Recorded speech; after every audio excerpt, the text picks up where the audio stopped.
Un étourneau, ça passe, c'est mignon, mais quand ils squattent par milliers dans la ville, ça devient vite un problème. Au port du Rhin, depuis 4 ans, les habitants n'en peuvent plus. Lorsque j'ai pris mes fonctions ici, en tant que référente du quartier, la première chose que les habitants m'ont demandé, c'est de régler le problème des étourneaux, enfin le problème de nuisance sonore, au niveau hygiène aussi, puisqu'il y a beaucoup de fientes.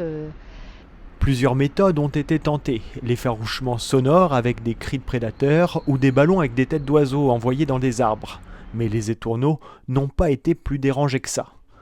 Et continuent leur squat. Alors aujourd'hui, on ramène une buse pour vraiment les effrayer et leur donner une bonne raison de quitter les arbres du quartier.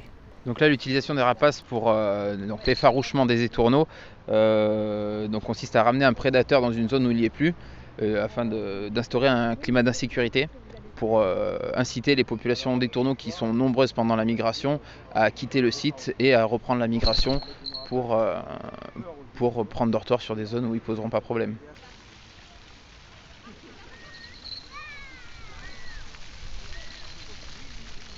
C'est un partenariat avec l'oiseau, il n'est pas lâché en toute autonomie, on garde toujours un contact avec lui. Le but c'est de toujours pouvoir contrôler dans la mesure du possible ce qu'il fait. Donc on va lâcher l'oiseau qui va faire des passes au-dessus des arbres où il y a les étourneaux, aller un peu dans les arbres aussi pour les agresser, pour mettre ce climat d'insécurité. Et on va le rappeler régulièrement pour garder justement le contact. Qu'est-ce que vous vous apprêtez à faire ? Donc là, je vais lâcher l'oiseau pour débuter l'intervention.